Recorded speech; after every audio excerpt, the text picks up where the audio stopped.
He sneaks in behind enemy lines to take on the most grueling and dangerous operations the Vietnam War has to offer. He operates deep undercover in the world's most hazardous ports to reclaim pirated ships for their rightful owners. In a world filled with impossible missions, a few extraordinary men choose to put their lives on the line. These are the incredible stories of real-life legends, men we call hardcore heroes.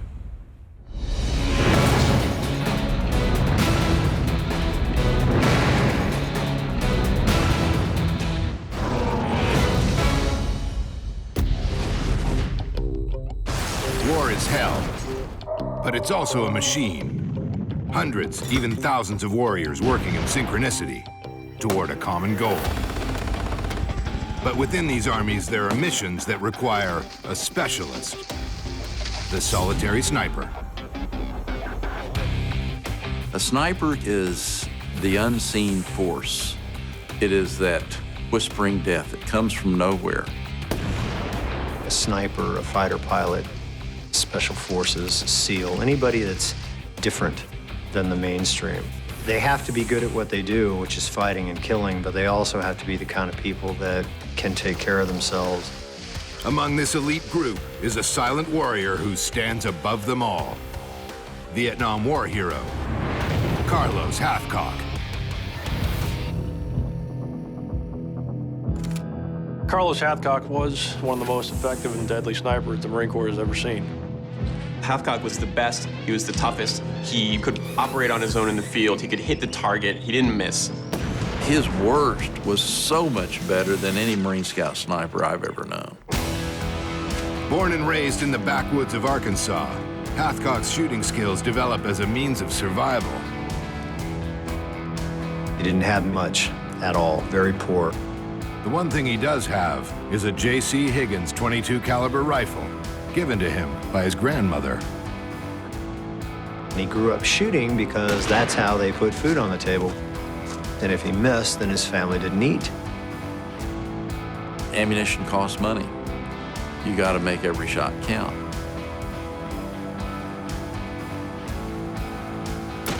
While still a teenager, Hathcock joins the Marines and blows them away with his skill. From the first day in boot camp, he was cleaning the targets. He proved his mastership of long-range shooting when he shot 248 out of possible 250.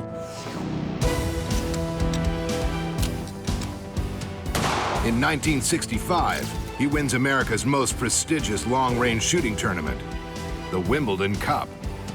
It's the World Series, it's the Stanley Cup, it's the Super Bowl. There were approximately 3,000 competitors. Huge, huge. One mistake and you're done. He didn't make any mistakes. By 1966, the United States is deeply engaged in the Vietnam War, and Marines there need new tools to fight a new kind of battle. In World War II, we had massed forces to go against, but in Vietnam, it's an insurgency. And so the Marine Corps was learning how to fight. When Carlos went to Vietnam, he was assigned as a military policeman. Not a meaningful job for a guy that can shoot that well, but it was what he did.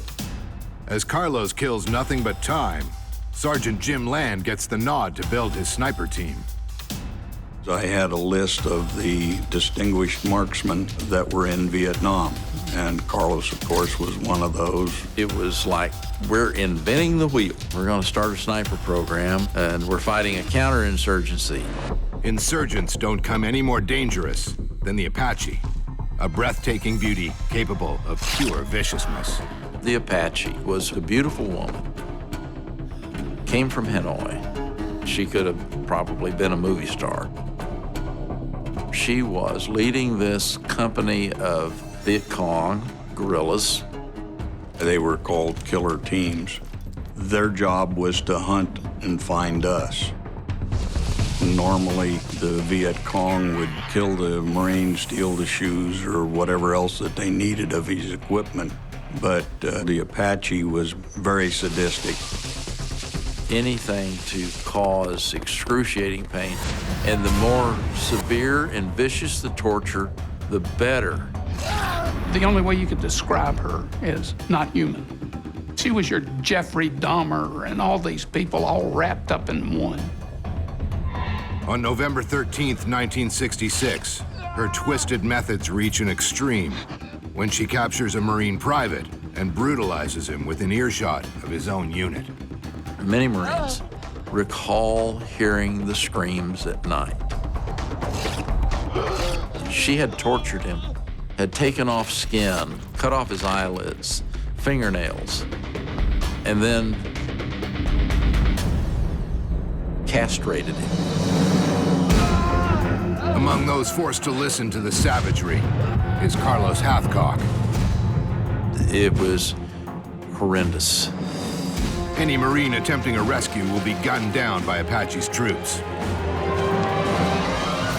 When the dying private is released as a final taunt, it's more than Carlos can bear. As the Apache and her soldiers slip away, he tries to save him.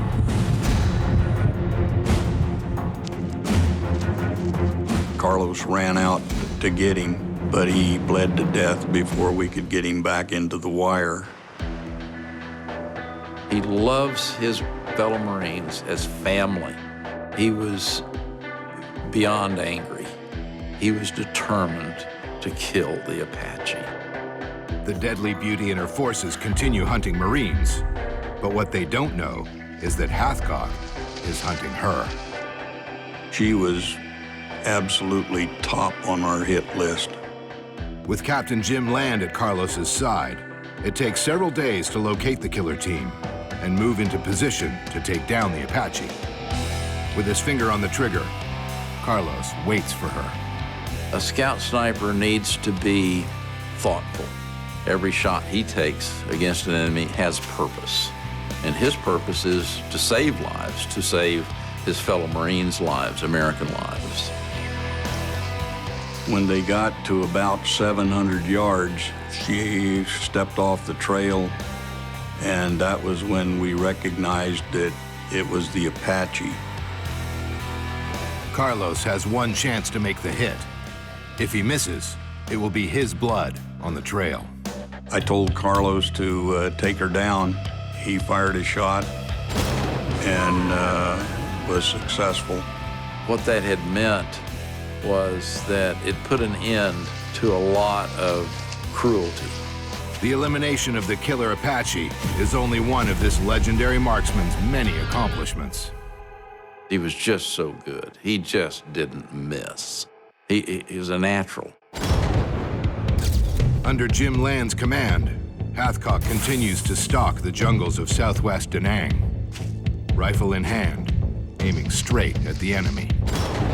One of the major impacts of the sniper is that the shot comes from nowhere. The main sound that they hear is not the sound of the rifle firing. They hear the crack of the bullet breaking the sound barrier. That can be reflected off of trees, off of buildings, off of any number of things, and it makes it sound as if the shot came from someplace other than it was actually fired. Carlos totally integrated himself into the environment. Every breeze, every leaf, every sound, every smell, every bird meant something to him, and he was able to assimilate it. Hathcock's skills are matched only by his style, a hallmark white feather. That is the irony of Carlos Hathcock. Why on earth would the master put a white feather in his bush hat? It's like thumbing your nose at the enemy. The Viet Cong call him Long Tran, Vietnamese for white feather. Yet a feather isn't the only thing on his head. Jim Land shows him the flyer. It's got Carlos's picture on it. White feather. The North Vietnamese have posted a $30,000 bounty. It was the largest bounty the NVA ever offered for a specific American soldier. It's equivalent to several years' salary of a typical worker. You know, he didn't care. You know, he kind of shrugged his shoulders and said, yes, so what, bring it on.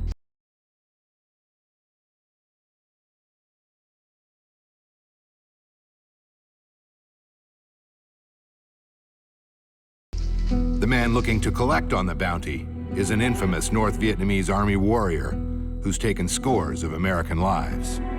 The Cobra. The Cobra was the most dangerous sniper the NVA had to offer. This guy's out there, he's alone, he's on his own, and he's hunting Marines. The Cobra prowls Hill 55 near Da Nang. And for the men of the 1st Battalion who are stationed there, this assassin is like no other beast they've ever faced. You can't even interrogate other NVA guys to figure out where he is because nobody even knows what this guy's up to. This enemy sniper, the Cobra, lives like an animal. That he's living in the jungle, he's eating snakes and rats, and he is hunting Carlos. Carlos is as eager to kill the Cobra as the enemy is to kill him, especially after the North Vietnamese marksman delivers a blow that makes things personal. One of Carlos's friends was actually killed. That kind of put him over the edge and made him really want to go find this elusive Cobra that had been stalking and killing so many Marines on that hill. Carlos and his spotter head into the jungle to hunt the Cobra. And out there, it's either kill or be killed. Carlos and Burke, they know the environment, they know the terrain, they know what they would do. It's just like playing chess, if you will. Steadily following the Cobra's trail, Hathcock suddenly realizes he's been played by another master. He says, Bert, this is way too easy. We're getting reeled in. Before he can say another word, the Cobra strikes. Bang, the shot splashes in. Bert squeals. I'm hit. When Burke was shot, Carlos told him to move, move, move. Out of the line of fire, he assesses the damage, and it's more comedy than tragedy. Carlos said, Burke, you're not hurt. He just killed your canteen. The biggest mistake that the Cobra made was firing the shot at Burke, because that gave them an opportunity to pinpoint where he was. For the next several hours, the snipers play one another in a deadly game of hunter and hunted. When you're moving as a sniper team, that's kind of when you're most vulnerable. Movement attracts attention naturally. If the enemy sniper is watching an area, you're a prime target. They're up on the high end of this gully, looking down.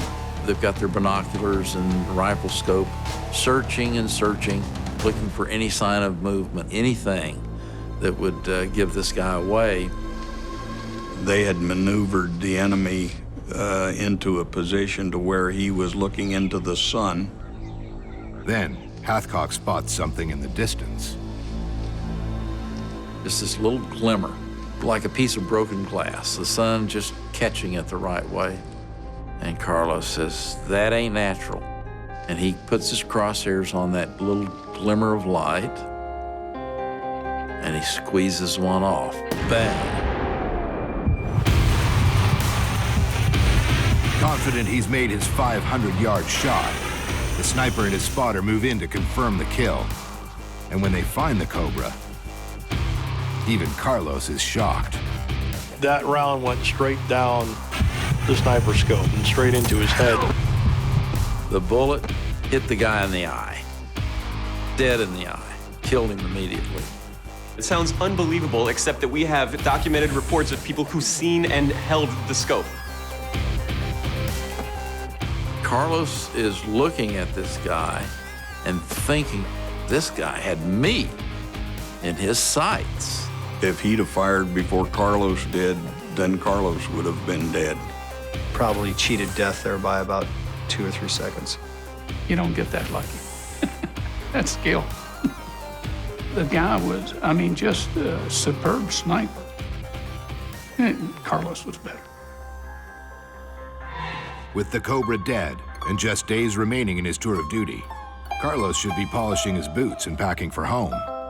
Instead, he's asked to take on an impossible mission.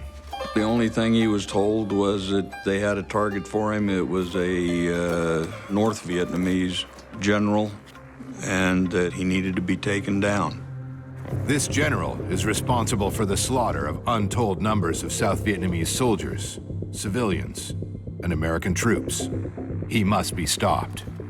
The CIA told Carlos, we're going to put you out in an area, and it's probably suicide. We're going to be up front. It's in a bad place, very bad place. Carlos doesn't hesitate. He's their only option, and he knows it. It was a job that had to be done, and he always felt that he was the best person to do it. Accepting the assignment, the details of the plan unfold. Right where Laos, Cambodia, and Vietnam intersect. This is where the Ho Chi Minh Highway came down from Hanoi. The North Vietnamese had some headquarters there. They had a lot of troops, and this is where Carlos went. He was given a grid square. Here is an enemy compound. It's got a big house and some other outbuildings and lots of NVA troops, lots of bad guys there. 1,500 meters all the way around where it is complete open terrain. You have no place to hide. And you've got hundreds of North Vietnamese soldiers.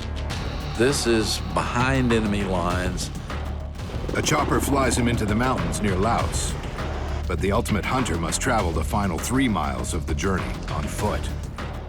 The mission is so risky, he leaves his spotter behind.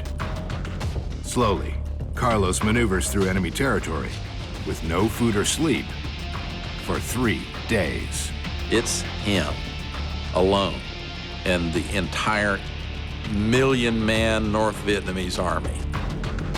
It's one thing to be brave when you've got all your buddies with you. It's quite another when you're by yourself. And initially, of course, he was able to move through the trees, but then he got to that open field.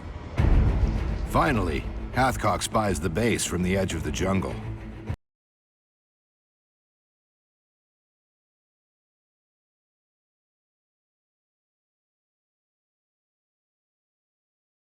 He could shoot from where he lies, but success is doubtful. He's got a range of 1,500 meters. He's got one shot. And he knows that, well, he might take a 1,500 meter shot, but the odds are against him making one shot, one kill. So he's got to maximize his odds.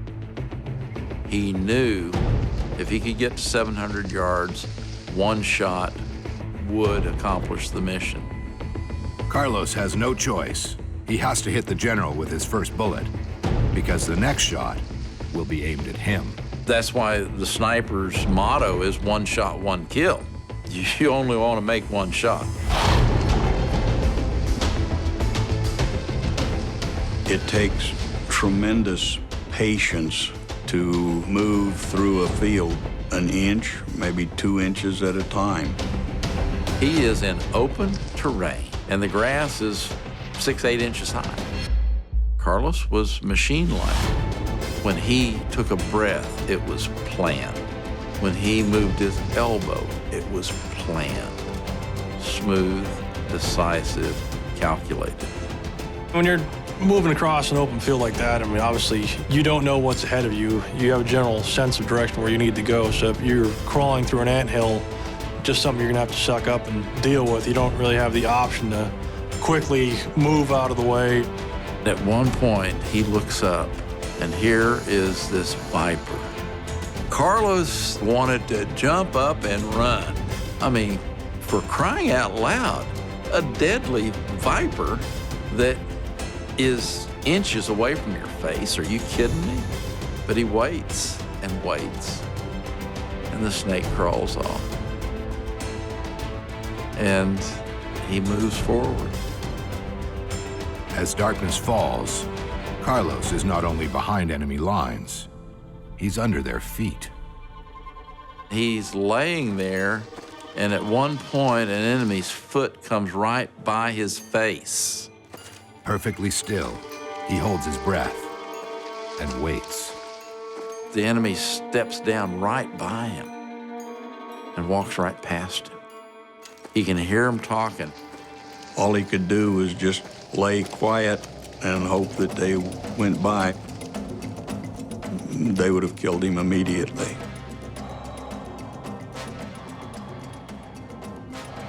Now, 4 long days and 3 sleepless nights into his mission, he is in place to make the kill. He gets in position, and he waits for daylight. And you've got machine gun positions, towers, you've got foot patrols, you've got soldiers on foot, all wandering around this place.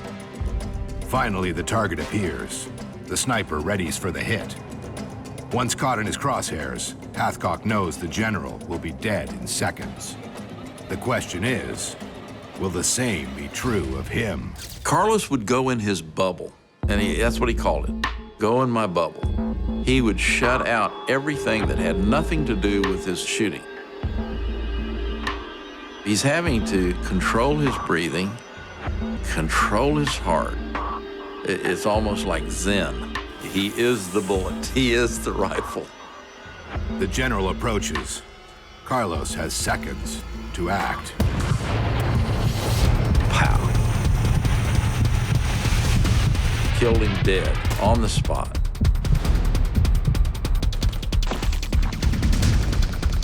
People are running in circles. All they heard was the shot. They didn't know where it came from. There's no way Carlos can run. He'd be spotted and killed in seconds. He's got to get out just like he came in, 1 slow inch at a time. Once he hit the trees, he was beating feet. Hathcock races the 3 miles back to the landing zone. Exhausted but alive, he catches his ride. For him to get in there, make the shot, get out, he did the impossible. An operation that should have killed him is yet another feather in Hathcock's cap. Everyone was glad to see him, very relieved. To be truthful about it, no one expected him to make it back. Hathcock became a mythical figure after this. Carlos returned stateside in 1967, but it's not long before he boomerangs back for another tour of duty. A call came in from the headquarters back at Quantico that he had orders for Vietnam. This time around, he's not flying solo. Instead, he's given command of a platoon. Carlos has always been willing to risk his life for his fellow Marines, and on September 16, 1969, while with a convoy on patrol near the Coo San Valley, he actually does. One of the most heroic things I think Carlos did during his career was when one of the Amtraks in his convoys struck a mine, caught on fire. I mean, When that mine went off, it was an inferno. Everybody is unconscious except Carlos. Hathcock's a Marine, and what Marines do, they help their brothers, right? He sees a burning truck, he's gonna run out there and he's gonna pull as many guys out of there with his bare hands as he possibly can. I think there were 9 Marines on that Amtrak. he kept going in until all the Marines were out. This fire is consuming Carlos. 90% of his body's covered in burns. Most times that's fatal. Hathcock is medevaced to Texas, where he spends a year fighting for his life, undergoing a total of 13 skin graft operations. He told me that the only thing that kept him alive was his wife reading the letters that people had sent to him. He had a lot of Marines like Jim Land that loved him and hung in there for him and helped him to rehabilitate. Due to his injuries, Carlos's trigger days are over. But his sacrifice doesn't go unnoticed. He had a Silver Star, which is the third highest award in the nation. He had a couple of Purple Hearts, well deserved.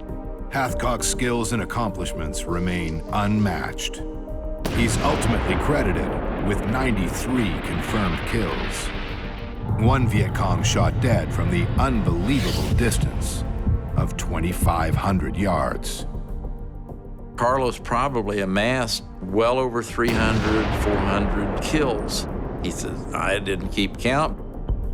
But Carlos always said the number of kills never mattered to him. He says, this isn't a game. We're not keeping score. These are people. And that's how he looked at it. Cruelty is not a good thing in any warrior. The best thing about Carlos was his humility. He would never go around saying, I am the best, I am the greatest.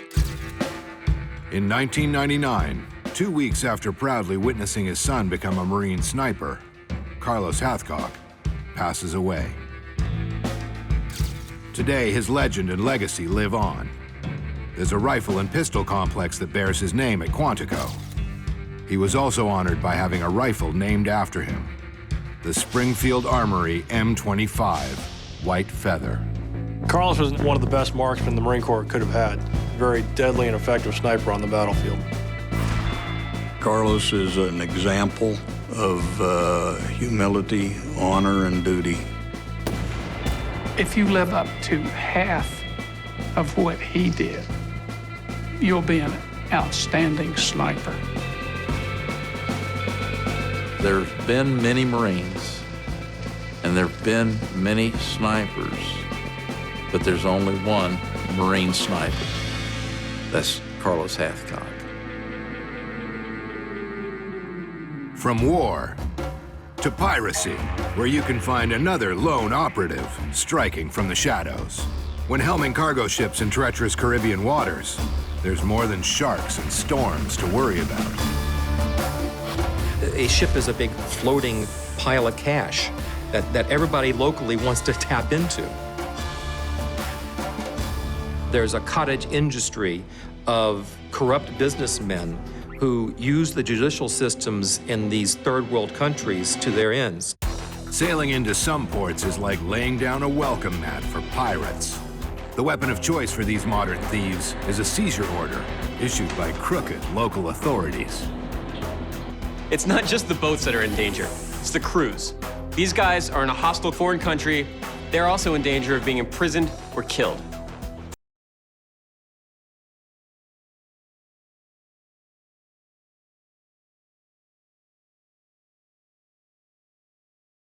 So how do you recover a massive ship that's been confiscated by government-backed criminals in a hostile land? You turn to swashbuckling anti-pirate, Captain Max Hardberger.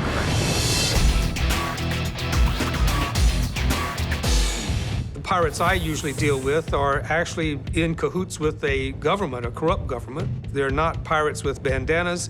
They're men in business suits. What pirates do is get a court to seize the ship. And then, once a ship is sold at a judicial auction, it doesn't matter how corrupt the seizure was. When the gavel comes down, the guy who buys the ship owns that ship. It's a devious way to gain ownership of a cargo vessel worth millions. Once I get the call, that's my job. I recover ships for their rightful owners. Max has a strong sense of justice, of right and wrong, and he's not going to let the bad guys get away with it, even if he risks losing his life. Max gets it done, not through brute force or strength, but he outsmarts the bad guys. You know, before there was a MacGyver, there was a Max.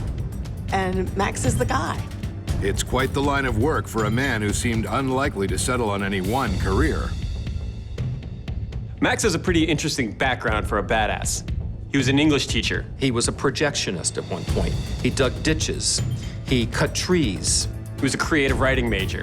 He was really good at poetry. He became a crop duster. He worked in the oil fields of Louisiana. He used to fly medical cadavers around the country. Not the sort of background you expect from a guy that does battle with pirates. Max kind of fell into being a ship captain. He got a job working as a deckhand, worked his way up. Next thing you know, he's captaining his own ship. In April 1988, Max is aboard his freighter, the Erica, docked in the Dominican Republic. The country may be a tourist mecca of sun and sand, but the industrial port of Rio Haina is a dark underbelly of dangerous criminality. Max barely drops anchor before someone is trying to take his ship. I knew that there was a problem when I saw guys coming on board. He's confronted with a sketchy official and a sketchier court order. He tells me, well, Captain, it's very bad. The ship is seized, it cannot move. I was mad. I was about to lose my ship. I had been through a lot with that poor old tired Erica. I was kind of fond of her, with all of her warts and flaws. And I just couldn't see losing her to a bunch of thieves and brigands.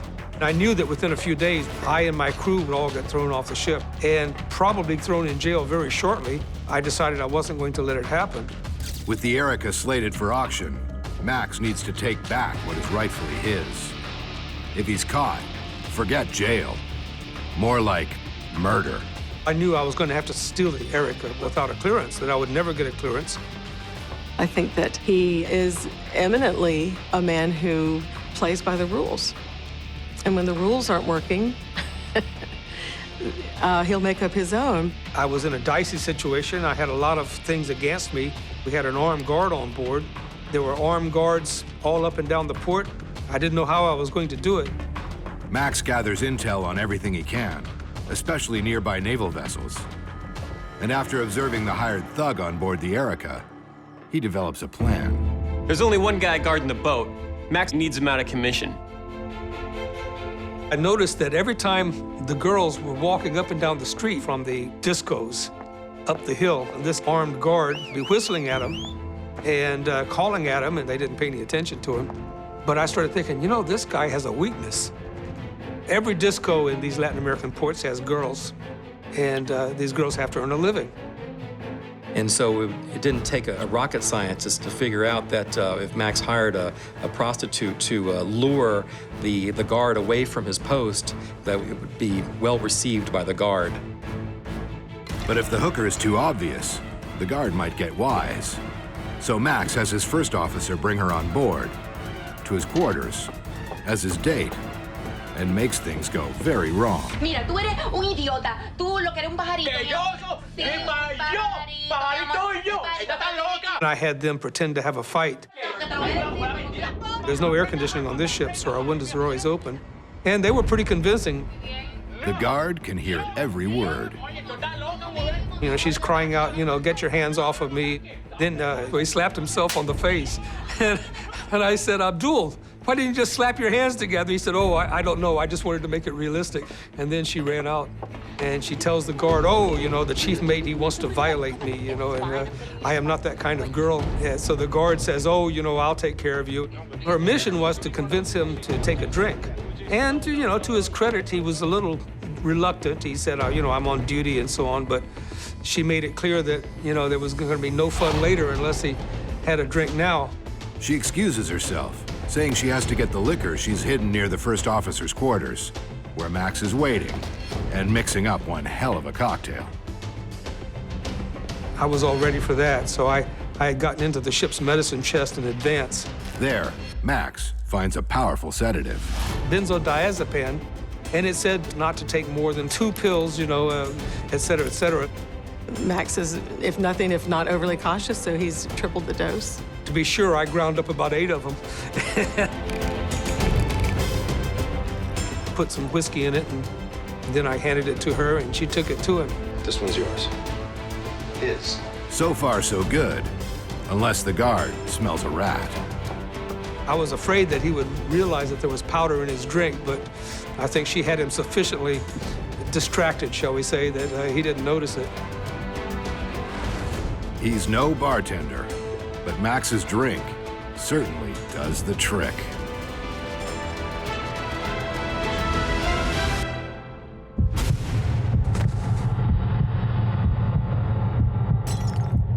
Boy, he dropped like a poleaxe steer. When he hit the deck, I said, oh my God, I've killed this man. A dead body will change everything and transform Max from a dashing hero into a stone-cold killer. Thankfully, the guard is alive, just not kicking. He was breathing steadily.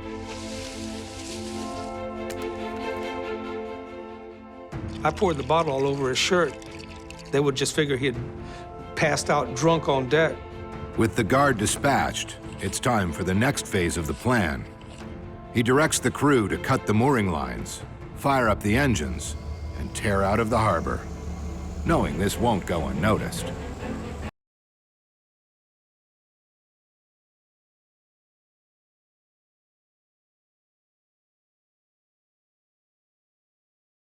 Max knew that the Dominican Navy would come after him. But instead of that working against Max, it works for him. Max had discovered that the Dominican Navy vessels are old, and their navigation equipment ancient. So he smartly plans his departure around an approaching summer storm. Now, in that time of year on that coast, there's a storm every night, so I pretty much count on that.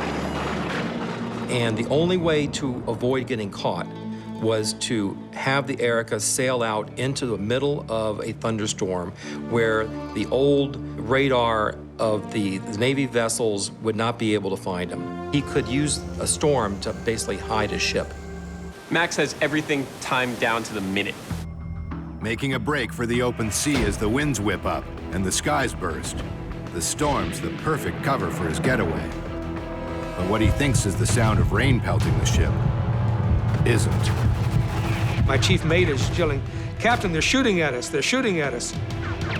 He's spotted. The guards open fire with their machine guns, but the bullets are just pinging off the hull of the ship. Under a hail of hot lead, Max steers the Erica out to sea as Mother Nature's temper tantrum reaches a fevered pitch. He can't even see where he's going, and he has to go at a dead slow just so that he's not going to run on the reefs. The radio crackles to life. The chase is on. I could hear the port calling the Navy, telling them, you know, the gringo is trying to get away, you know. So they sent a frigate after me. Sailing into the thick of the storm, Max bets the Navy's antique radar won't pinpoint him in this tempest. He hides in the rain so that the pursuing ship from the port can't find him. The radar won't function because the rain is just coming down in buckets. And then they started calling me, Motor Vessel Erica, where are you located? Yeah, right. So I just kept steaming. To make his ship's invisibility complete, Max has one last move. They'd cut all the lights so that they couldn't be followed or seen or spotted. An hour later, the Navy is still mired in the storm. But for the Erica, it's smooth sailing. They must have given up. When we got out of the storm, suddenly the sun is shining, ahead of me is all blue, and behind me was a solid wall of black, you know, where the storm was. At that point, I was well beyond the 12-mile limit to international waters. Armed with just pills, a hooker, and some extraordinary smarts, Max successfully steals his ship back without anyone getting hurt. I just saw an unfairness being done, an injustice being done, and I saw a way of stopping it, and I took the way. His heroic effort has people in international shipping circles buzzing. People in the shipping business got to know Max and his reputation for stealing ships out of port that other people would not be as brazen to do. And then I get a call from another guy and a call from another guy, and the next thing I knew, I'm kind of in the business of stealing ships. He became a freelance ship repossession specialist. If your ship got in trouble, you call Max. Max becomes the world's only high seas repo man. And while every job is different, he's got a few classic moves to help return stolen ships and their crews to safety. There's getting into character, extensive surveillance, knowing his enemies, giving guards the quick slip. Then you've got your old-fashioned bribery, and of course, working with talented locals. Over 25 years, Max has rescued 50 vessels from ports the world over, including Mexico, Colombia, Venezuela, the Turks and Caicos, Trinidad, and Belgium. He steals back a ship in Greece with nothing more than ouzo. In Honduras, he convinces the guards this ship is sinking, scares them off, steals it right out from under him. Max steals gigantic cargo ships out from under the noses of pirates and corrupt government officials across the world. This guy's crazy. Through all of his adventures, he maintains a strict code of honor. He's got a moral compass, he's never killed anybody in the line of duty, and he's got a sense of justice. In 2004, Max's quarry is the Maya Express. It's been stolen from a port in the Dominican Republic, where Max had previously recaptured the Erica. We were contacted by a client that had no other recourse. They had like a $3.5 million mortgage on the ship. They were going to lose that if we didn't take action. It was a very risky assignment. I started looking around, saying to myself, where would be a good place for a ship that's been stolen to be hidden? And you always start with the last port. And of course, Dominican Republic is next to Haiti. So it seemed to me pretty obvious that the first place to look would be Haiti.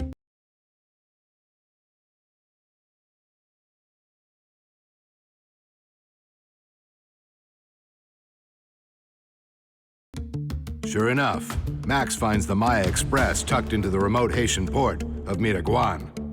And his timing couldn't be worse. Haiti's about the worst place this boat can be. It's in the middle of a revolution, it's anarchy. President Aristide was in the process of being ousted. The rebels controlled the countryside.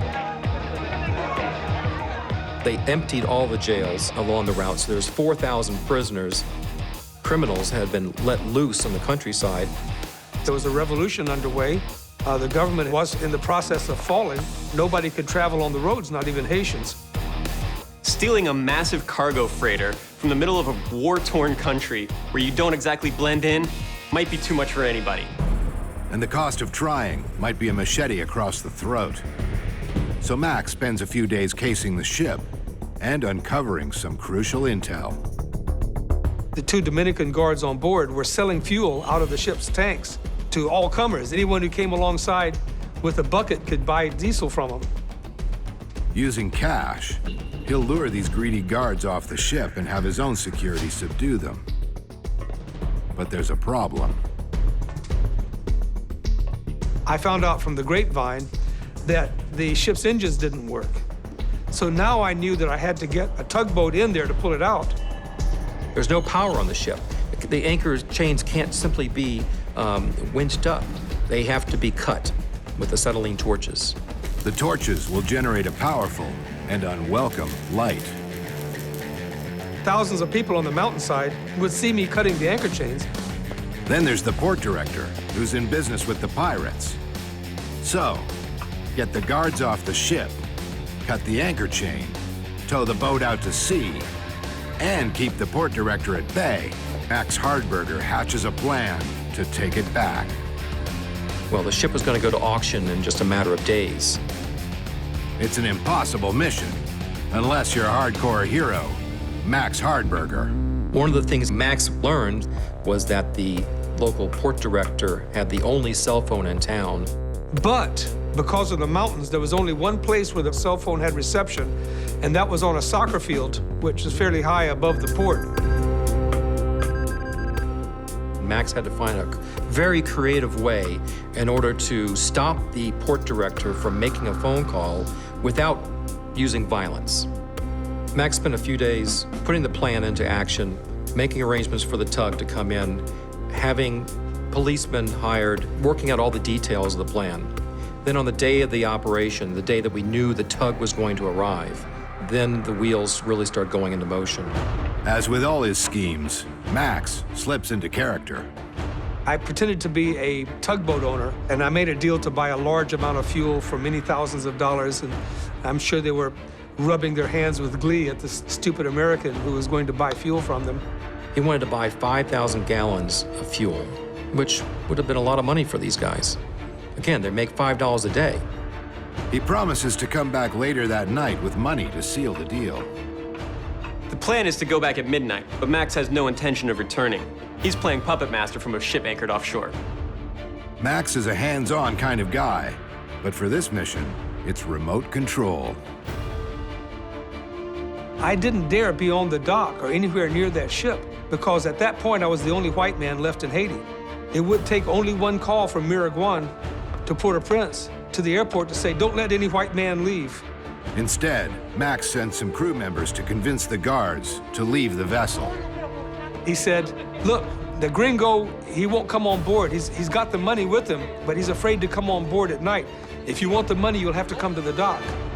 And I didn't know what to do if they didn't fall for it, but they fell for it. They wanted the money. So they came to the dock. The second the guards move, Max commands his men on the tugboat to start cutting the anchor chains. The torches threaten to foil Max's scheme in one blinding flash. The entire rim of the bay is lit up like a movie set. I had aged about 20 years over this period of time. Just as the guards realize they've been played, they're taken down by Max's hired guns. Now, these aren't normal traffic cops, I guess you could say. These are tough guys. My policeman promptly took control of them. But as Max feared, the dreaded port director is next to spot the torches. He instantly runs off to the soccer field to call in pirate reinforcement. Haiti's a lawless environment in normal situations. If he were caught and he was connected with this operation, he probably would have been killed. He wouldn't have been thrown in jail. Good thing Max leaves nothing to chance. We paid a witch doctor $100 to go on to the soccer field where the port director had to make his phone calls and spread his powders and do his dances and do all the things that witch doctors do. The field is now off limits to the terrified port director. Every Haitian believes in voodoo, whether they want to or not. And I knew that the port director was not going to go inside that soccer pitch after my witch doctor put the powder on it. No calls go out for help, and the Maya Express sails out to international waters. Max gets the hell out of there as fast as possible. 25 years into the biz, Mad Max is still riding high and ready for action.